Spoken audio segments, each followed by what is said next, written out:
All right, let's talk about the book that, well, literally defines mental illness, the DSM-5. But you know what's wild? Its latest edition did something truly revolutionary.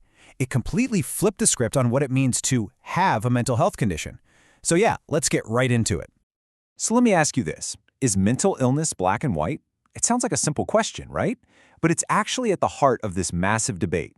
Is it a switch? You either have a condition or you don't. Is there really no gray area, no in-between? Believe it or not, for decades, the official answer from the rule book of psychiatry was basically yes. The whole system was built on this all-or-nothing approach. You were either in the diagnostic box or you were out. Simple as that. The book we're talking about is, of course, the Diagnostic and Statistical Manual of Mental Disorders, or the DSM. And with its latest edition, the DSM-5, something absolutely fundamental changed. Okay, so here's the huge shift, right here in a nutshell. The old way was all about categories. You fit the criteria, you're in the box. You don't, you're not.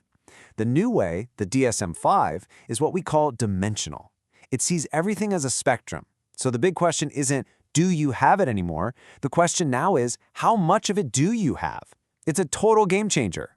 This move towards a more nuanced, continuous way of looking at things, this is really the single biggest idea in the DSM-5.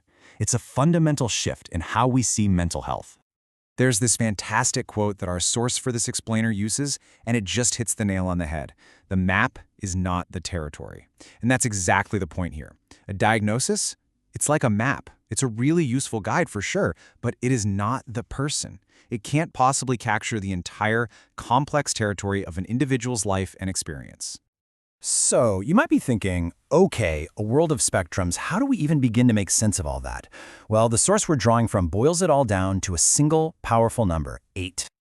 The source proposes this really helpful framework of 8 primary spectrums. Now, just to be clear, this isn't an official DSM grouping, but it's an incredibly useful way to wrap your head around this new dimensional approach. So you've got depression, mania, anxiety, psychosis, focusing, substance abuse, autism, and the personality spectrum. Now, what's so fascinating about this is that each one is defined by 2 extremes, and problems can pop up at both ends of the spectrum. You know, having too little of a certain trait can be just as difficult as having way too much. That healthy, balanced range, it's almost always somewhere right there in the middle. Okay, I know this can feel a little abstract, so let's make it real. Let's look at a couple of these spectrums in action.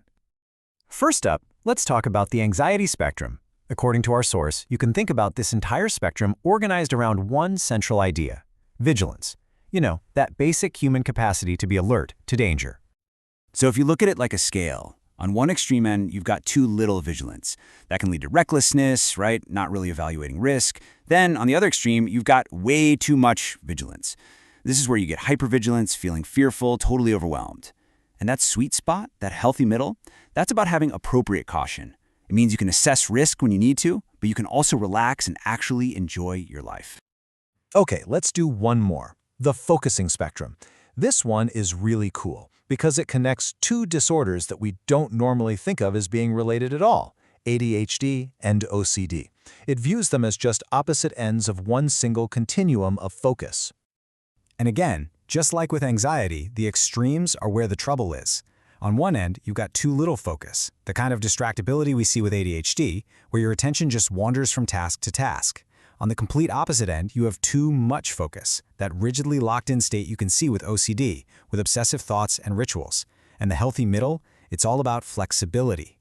It's the ability to sustain your attention when you need to, but also to shift it when it's time to move on.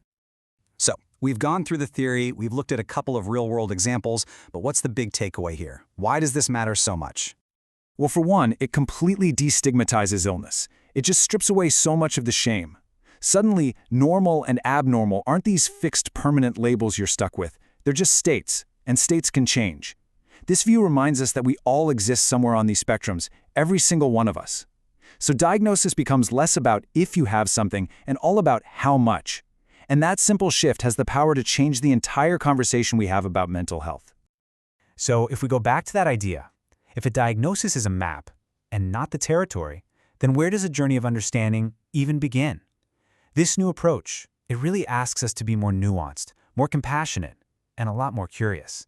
A diagnosis isn't the end of the story, it's the starting point. It's the beginning of a deeper journey to understand ourselves and to understand each other.